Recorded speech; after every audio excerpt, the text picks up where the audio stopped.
വീട്ടിൽ വെറുതെ ഇരുന്നപ്പോൾ കണ്ണൂർ നെക്സ്റ്റ് ഒന്ന് വിസിറ്റ് ചെയ്യാൻ വിചാരിച്ചു. Note the point, only visit, not to purchase. But നമ്മൾ കാണാൻ മാത്രം വന്ന സന്ദർശകരാന്ന് അവിടെയുള്ള സ്റ്റാഫ്സിന് മനസ്സിലാവാനും പാടില്ല. അതിന് കുറച്ച് ടിപ്സ് ഞാൻ പറഞ്ഞുതരാം കേട്ടോ. ആദ്യം മമ, ബാറ്റ, സുഡിയോ, പിന്നെ ഇങ്ങനത്തെ പെർഫ്യൂം ഉണ്ടാക്കുന്ന ഇങ്ങനത്തെ കുറച്ച് കോസ്റ്റ്ലി ആയിട്ടുള്ള സ്ഥലങ്ങളിലേക്ക് ആദ്യം പോകുക. അല്ലാത്ത ചക്കക്കൂട്ടം കണ്ട കോയിനെ പോലെ ആദ്യം തന്നെ ഓഫർ എന്താണെന്ന് നോക്കാൻ പോയിട്ടുണ്ടെങ്കിൽ അവർക്ക് മനസ്സിലാവും നമ്മൾ ഓഫർ അറിയാൻ വേണ്ടി മാത്രം വന്ന് ഇവിടെ പർച്ചേസ് ചെയ്യാൻ വന്നില്ല എന്ന്.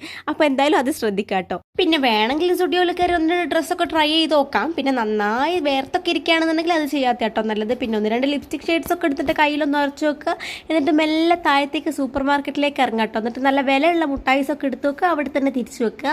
അങ്ങനെ ഏകദേശം ഒന്ന് കവർ ചെയ്ത് എല്ലാ കാര്യങ്ങളൊക്കെ കണ്ടു കഴിഞ്ഞാൽ ഞാൻ ഉദ്ദേശിച്ച സാധനം ഇവിടെ ഇല്ല എന്നുള്ളൊരു ഭാവത്തിൽ നമ്മൾ സ്നാക്സിൻ്റെ സെക്ഷനിലോട്ടേക്ക് പോയിട്ട് 1-2 ബോക്സ് സ്നാക്സും 1-2 ബോട്ടിൽ ജ്യൂസും വാങ്ങുക. എന്നിട്ട് ബില്ലടിക്കാൻ വേണ്ടി പോവുക. സ്റ്റോക്കുകളൊക്കെ കുറച്ച് കുറവാണല്ലേ എന്നുള്ളൊരു ഡയലോഗും അടിക്കുക. എന്നിട്ട് നേരെ ഏതെങ്കിലും ഒരു ഹോട്ടലിലേക്ക് പോവുക. നല്ല അടിപൊളി മീൻ പൊരിച്ചൊക്കെ കൂട്ടി നല്ല ചോറ് നിന്ന്. ഇപ്പം നമ്മൾ നെക്സ്റ്റോം കണ്ട് നമ്മളെ സ്റ്റാൻഡേർഡും കീപ്പ് ചെയ്ത് നമ്മളെ കയ്യിൽ നിന്ന് പൈസയും ചിലവായില്ല. എങ്ങനെയുണ്ട് എൻ്റെ ബുദ്ധി?